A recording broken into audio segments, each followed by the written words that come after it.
ప్రభునేసు నామములో వందనములు. అందరికీ శుభోదయం. యేసయ్య మాట అనే కార్యక్రమానికి ప్రేమతో నేను మిమ్మను ఆహ్వానిస్తున్నాను. ఈ దినము యేసయ్య పలికిన మాటలు మత్తయి సువార్త 11వ అధ్యాయము 25వ వచనం నుండి 27 వచనాలు మనము ధ్యానించుకుందాం.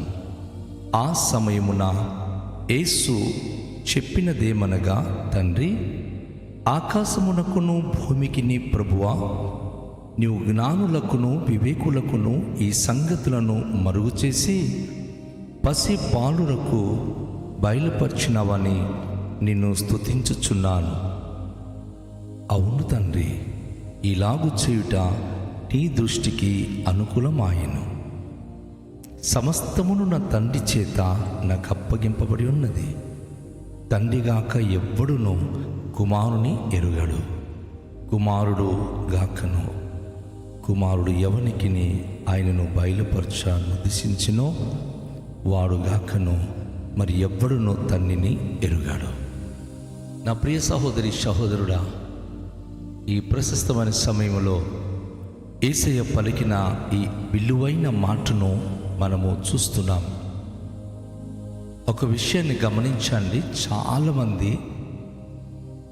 ఈ చదువు సంగీతము లేని వాళ్ళే యేసును నమ్ముతున్నారు తప్ప చదువుకున్న మేధావులు యేసును నమ్మడానికి ముందుకు రావట్లేదు. ఎందుకంటే వారికి అన్నీ తెలుసు అనే భావనతో మాట్లాడుతూ ఉంటారు. ఎవరైతే శ్రమల మధ్య, కష్టాల మధ్య, బాధల మధ్య ఉన్నారో వారు ప్రభు దగ్గరికి వస్తున్నారు. ఎవరికైతే సరైన చదువు సంగీతము లేదు, పామరులుగా ఉన్నారు, వారు ప్రభు దగ్గరికి వస్తున్నారు. కానీ విద్యావంతులైన వారు, మేధావులైన వారు ప్రభు దగ్గరికి రావడానికి వెనకంజ వేస్తున్నారు. ఒక విషయాన్ని మనం గమనించాలి. ఈరోజు చాలామంది తమ యొక్క జీవితంలో రకరకాల పరిస్థితుల మధ్య ప్రభు దగ్గరికి వచ్చి ప్రభును నమ్మినప్పుడు చదువు లేని వారైనా, పామరులైనా దైవ శక్తి ఏమిటి అనేది దేవుడు వారికి బయలుపరుస్తున్నాడు. వారికి వాస్తవంగా లోక జ్ఞానము తెలియదు, అమాయకులే. కానీ దేవుడు వారిలను అద్భుతంగా తన యొక్క జ్ఞానమును, ప్రత్యక్షతను కనుపరుస్తున్నాడు. చదువు సంగీతం ఉండి తెలివితేట కలిగి ఉన్నామన్నవాళ్ళు దైవశక్తిని వారు గ్రహించలేకపోతున్నారు. ప్రభు ఇక్కడ ఒక మాట అంటున్నాడు, జ్ఞానులకును ఈ లోకంలో గొప్పవారికి బయలుపరచబడినది పసి బాలులకు, అమాయకులకు తండ్రి బయలుపరిచి ఉన్నాడని. అవును, 2024 సంవత్సరములకు పూర్వం యేసు ప్రభువారు ఈ లోకానికి వచ్చినప్పుడు, ఆ రోజు కూడా తను పరలోక మర్మములు బోధించినప్పుడు విద్య లేని పామురులైన వారు, చేపలు పట్టేటటువంటి వారు, కష్టపడి పనిచేస్తున్న వారు, కూలివారు, సైనికులు, ఇలాంటి వారినే ఆయన ఎక్కువగా తన సందేశం ద్వారా ప్రభావితము చేసేవారు. యాజకులు కానీ, గొప్ప గొప్పవారు కానీ, శాస్త్రులు కానీ, పరిసయ్యులు కానీ యేసు ప్రభు దగ్గరికి వచ్చి తన మాట వినడానికి ఇష్టపడేవారు కాదు. ఒకరు వచ్చి వినినా సరే వారు ఏమి చేసేవారంటే యేసు ప్రభులో ఎక్కడ తప్పు ఉంది, ఆయన బోధించిన బోధనలో తప్పు పడదామని వచ్చేవారు. ఎందుకని మేధావులు కదా, అందుకే. కానీ వారు రక్షణ లేకనే తమ జీవితాలు చాలించుకున్నారు. కానీ అమాయకులైన వారు, చదువు సరైనటువంటి స్థితిలో లేని వారు ప్రభు మాటను ఉన్నది ఉన్నట్టుగా విని ఆయన మాటలు విశ్వసించి ప్రార్థించి లోకమున్నంత కాలము వారు దైవ దీవెనలకు పాత్రులయ్యారు. లోకరాజ్యం విడిచిపెట్టి దైవ రాజ్యంలో ఈరోజు విశ్రాంతి తీసుకునే భాగ్యవంతులు కాగలిగారు. నా సహోదరి, నా ప్రియ సహోదరుడా, యేసు ప్రభు తప్ప తన్నిన దేవుణ్ణి కనుపరిచేవాడు ఎవడునూ లేడు. మన చదువులు, మనకున్నటువంటి విద్వాంసతనము, మనకున్నటువంటి మేధావితనము దేవుని చూపించదు. దైవాన్ని చూడాలంటే హృదయశుద్ధి గల వారు కావాలి, పరిశుద్ధత కలిగిన వారు కావాలి, సమాధాన స్థితి కలిగిన వారు కావాలి. అట్టి హృదయానికే దేవుడు ఆసన్నుడు.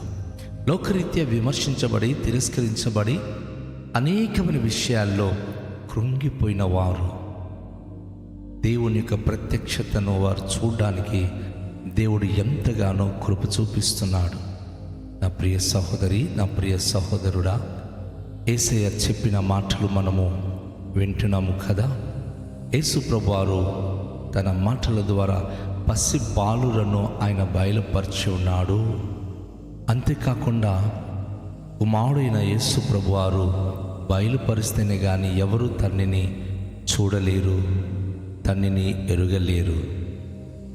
అనేక చోట్ల పరిశుద్ధ గ్రంథములో చెప్పబడిన మాట ఏంటంటే, తమ దేవుణ్ణి ఎరిగిన వారు బలము కలిగి గొప్ప కార్యములు చేస్తారు.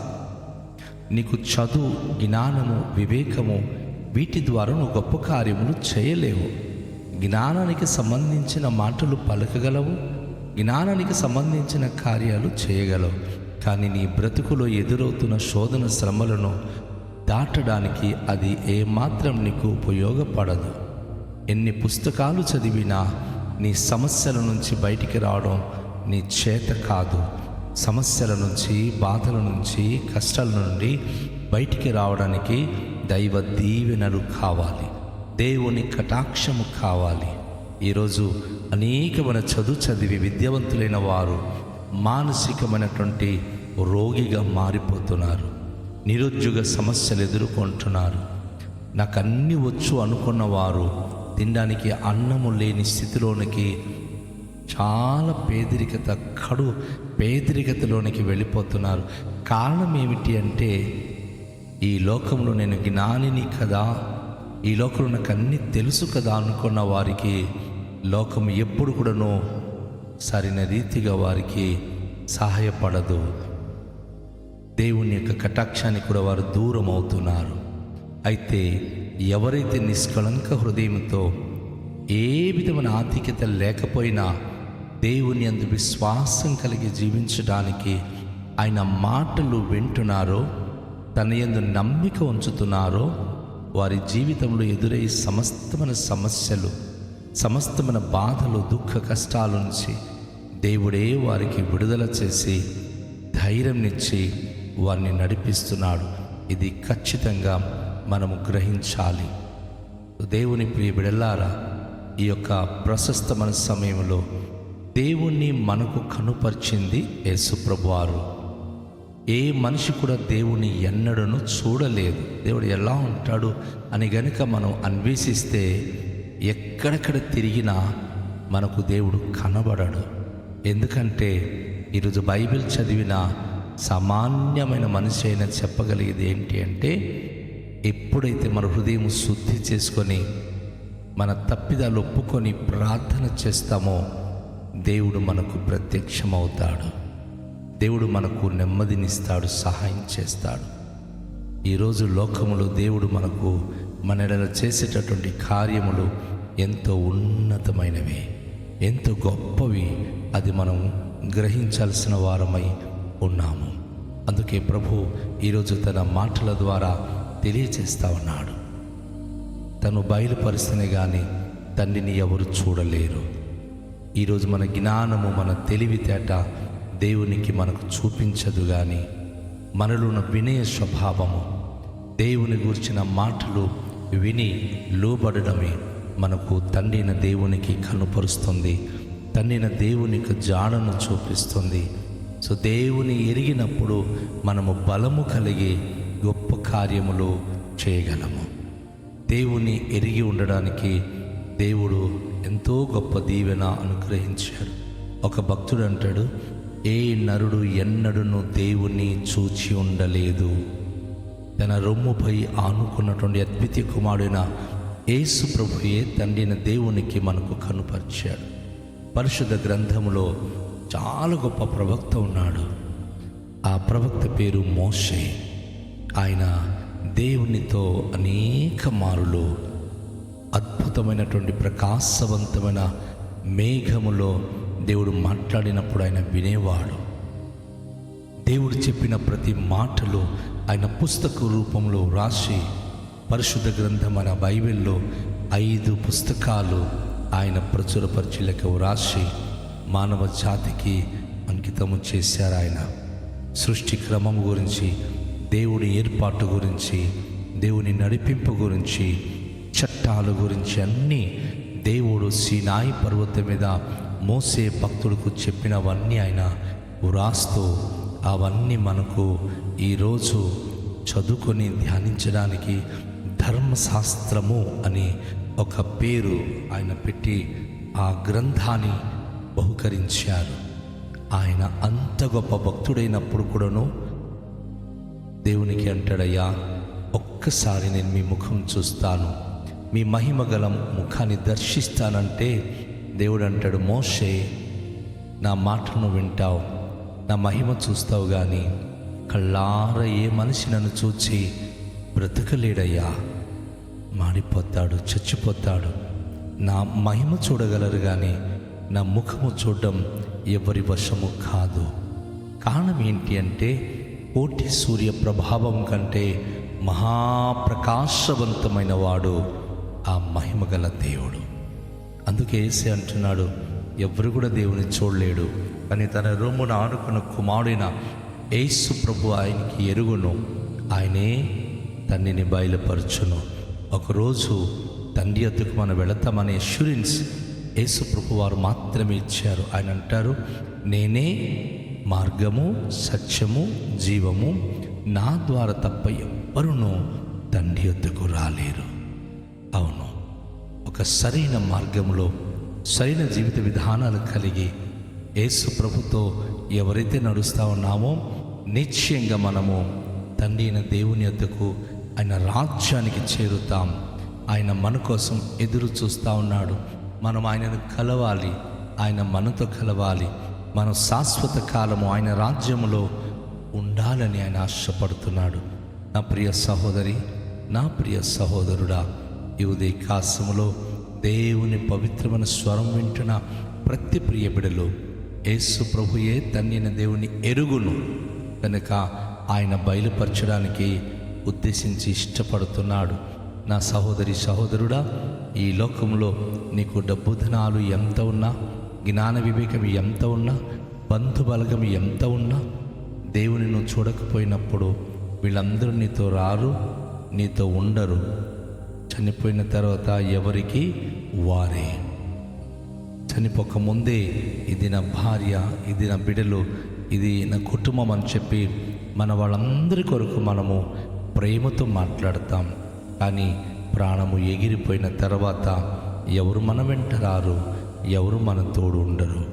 అయితే ఉన్నా లేకున్నా ఎల్లప్పుడూ ఈ లోకంలో కానీ పరలోకంలో కానీ మనతో ఉండువాడే దేవుడు. ఆయనను ఈరోజు యేసు ప్రభు ద్వారా మనము తెలుసుకుందాం. యేసును మనము నమ్మినప్పుడు యేసు ప్రభుయే పరమ తండ్రిని మనకు కనుపరిచి ఆయన యొద్ద మనను సమకూర్చువాడై ఉన్నాడు. కనుక రండి, తలనుంచుకొని దేవునిలో మనము ప్రార్థన చేద్దాం.